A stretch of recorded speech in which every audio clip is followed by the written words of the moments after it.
శ్రీమాత్రే నమః. శ్రీ గురుభ్యో నమః. శ్రీమాత్రే నమః. వీక్షకులందరికీ స్వాగతం. ఫిబ్రవరి 2025 మాసానికి సంబంధించి ద్వాదశ రాశుల వారి యొక్క ఫలితాలు తెలుసుకుందాం. ముందుగా ఫలితాలు తెలుసుకునే ముందర గ్రహ స్థితులు చూసుకుంటే రవి ఫిబ్రవరి 11 వరకు మకరంలో ఉండి దాని తర్వాత అయినా కుంభరాశిలోకి సంచారం చేయడం అనేది జరుగుతుంది. అలాగే కుజుడు ఫిబ్రవరి 27 వరకు కర్కాటకంలో ఉండి తర్వాత మిథునంలోకి ప్రవేశిస్తాడు. బుధుడు ఫిబ్రవరి 10 వరకు మకరంలో ఉండి తరువాత కుంభంలోకి, గురువు ఈ మాసమంతా కూడా వృషభ రాశిలో సంచారం చేయడం, శని భగవానుడు ఈ మాసమంతా కూడా కుంభరాశిలో సంచారం చేయడం, రాహు వచ్చి మీనరాశిలోను, కేతు కూడా కన్యారాశిలోను ఈ మాసం అంతా సంచారం చేయడం అనేది జరుగుతుంది. కాబట్టి ఈ యొక్క గ్రహస్థితులను అనుసరించి ఈ ద్వాదశ రాశుల వారికి ఎలాంటి ఫలితాలు ఉండబోతున్నాయి అనే విషయాన్ని తెలుసుకుందాం. మీనరాశి వారికి కానీ చూసుకున్నప్పుడు ఈ మాసంలో విద్యార్థులకు కాస్త శ్రద్ధ అనేది తగ్గుతుంది.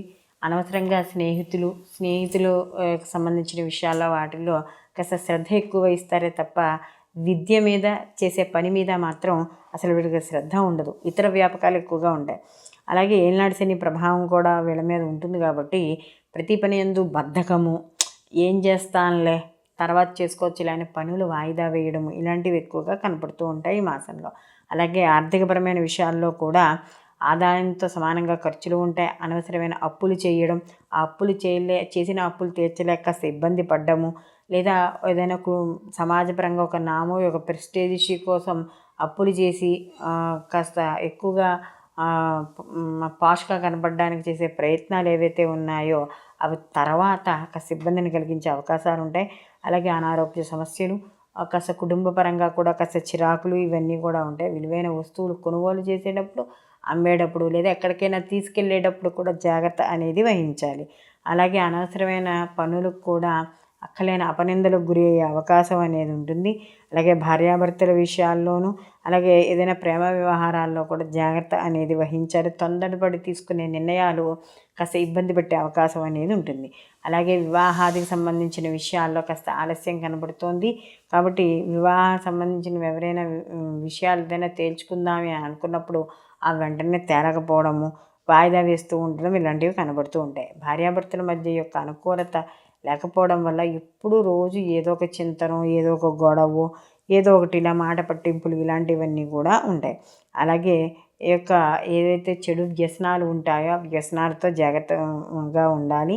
అలాగే మీకు ఎవరైనా సమాజపరంగా కానీ, ఉద్యోగాల్లో కానీ, వృత్తిలో కానీ, వ్యాపారంలో కానీ నూతన పరిచయాలు ఏర్పడుతున్నప్పుడు ఆడైనా సరే మగైనా సరే జాగ్రత్త అనేది వహించాలి. అలాగే మీ యొక్క ఎదుగుదల కూడా కొంత ఈర్ష్యను కలిగించే విధంగా ఉంటుంది. అలాగే రియల్ ఎస్టేట్ వ్యాపారస్తులు ఎవరైతే ఉన్నారో వాళ్ళు కాస్త లాభాలు చవిచూడడం అనేది తెలుస్తుంది. ముఖ్యంగా ఈ మీనరాశి వాళ్ళకి కానీ చూసుకున్నప్పుడు ఏలినాటి శని యొక్క ప్రభావం వల్ల సమయానికి నిద్ర లేకపోవడం, నిద్ర పట్టకపోవడం, ఆహార నియమాలు పాటించకపోవడం వల్ల అనారోగ్య సమస్యలు వచ్చే అవకాశం ఉంది. కాబట్టి సమయానికి తిండి, నిద్ర ఈ రెండు చూసుకోవడం అనేది ఉత్తమం. అలాగే ఈ యొక్క ఏదైనా ఊరికి వెళ్ళేటప్పుడు కానీ ఎక్కడికైనా వెళ్ళేటప్పుడు విలువైన వస్తువులు కానీ, డాక్యుమెంట్లు కానీ అవి ఉంచకపోవడం అనేది మంచిది. ఎందుకంటే దొంగలు లేదా ఎవరైనా దోచుకుపోయే అవకాశాలు, విలువైన వస్తువులు పోగొట్టుకునే అవకాశాలు ఉన్నాయి. కాబట్టి ఇలాంటి విషయాల్లో కాస్త జాగ్రత్త వహించుకోవాలి. అలాగే ఎవరైతే స్త్రీలు ఉద్యోగస్తులు ఉన్నారో వాళ్ళకి కాస్త చేసే చోట కూడా ఒత్తిడి పెరిగే అవకాశం అనేది ఎక్కువగా ఉంటుంది. వ్యాపారపరంగా కూడా ఆర్థిక వృద్ధి ఉన్న దాంతోపాటు ఖర్చులు కూడా ఎక్కువగా కనపడడం అనేది జరుగుతుంది. మొత్తం మీద ఈ రాశి వారికి కానీ చూసుకున్నప్పుడు ఈ యొక్క మీనరాశి వాళ్ళకి ఈ మాసం అంతా కూడా కొంత ప్రతికూల ఫలితాలు ఎక్కువగా కనబడుతున్నాయి. కాబట్టి ఆరోగ్య విషయాలు చాలా శ్రద్ధ వహించాలి. కాబట్టి ఈ మాఘమాసంలో వచ్చే 4 ఆదివారాలు కూడా వీళ్ళు ఒంటిపూట భోజనం చేయడం, ఆహార నియమాలు పాటించడం, అలాగే ప్రతిరోజు కూడా ఆదిత్య హృదయం పారాయణ చేసుకోవడం, లేదు ఇంట్లో కూడా వీళ్ళకి ఈ యొక్క దక్షిణామూర్తి స్తోత్రాన్ని పారాయణ చేయడం ఇలాంటివి ఏవి చేసినా కూడా వీళ్ళకి మరిన్ని మంచి ఫలితాలు పొందడం అనేది జరుగుతుంది. ద్వాదశ రాశుల వారి యొక్క స్థితిగతులు మనం తెలుసుకున్నాం కదా. ఇప్పుడు గ్రహాల యొక్క స్థితిగతులు ద్వాదశ రాశుల వారి యొక్క ఫలితాలు మనం ఇప్పుడు తెలుసుకున్నాం. అయితే ఇక్కడ ఈ యొక్క రాశి ఫలితాలు మనం తెలుసుకున్నప్పుడు ఇది కేవలం గోచార ఫలితాలుగానే మనం చెప్పుకోవాలి. ఇవి గోచార ఫలితాలు అంటే ఏమిటి? కొన్ని కోట్ల మంది యొక్క ఒకే రాశిలో కొన్ని కోట్ల మంది ఉంటారు. అందరి ఫలితాలు గోచార ప్రకారం ఇలాగే ఉన్నాయి. కానీ వ్యక్తిగత జాతకం అనేది వేరేగా ఉంటుంది కాబట్టి ఏదైనా ఒక శుభ కార్యక్రమం చేపట్టాలనుకున్నా, లేకపోతే గృహం కొనుక్కోవాలనుకున్నా, ఏదైనా వాళ్ళ పర్సనల్గా ఏదైనా ఒక పని చేయాలి, ప్రారంభించాలి అనుకున్నప్పుడు ఈ గోచార ఫలితాలను కొంత లెక్కలోకి తీసుకున్నా, ముఖ్యంగా మీ వ్యక్తిగత జాతకాన్ని మాత్రం తప్పకుండా పరిశీలించుకుని మాత్రమే మీరు ఏవైనా కొత్త పనులు ప్రారంభించాలన్నా, లేకపోతే వివాహానికి ఈ సమయం అనుకూలం అవునా కాదా అనుకున్నా, ఇవన్నీ కూడా మీ యొక్క పర్సనల్ జాతకంలో తెలుస్తాయి. కాబట్టి ఇలాంటివి ఏవైనా మీకు సమస్యలున్నా, అనుమానాలున్నా కూడా కింద స్క్రోల్ అయ్యే నెంబర్ ఉంటుంది కదా, ఆ నెంబర్కి కాల్ చేసి మీ వివరాలను వాట్సాప్లో పెడితే దానికి తగిన పరిష్కార మార్గాలు చెప్పడం అనేది జరుగుతుంది. సర్వే జన సుఖినో భవంతు, లోకా సంస్థ సుఖినో భవంతు.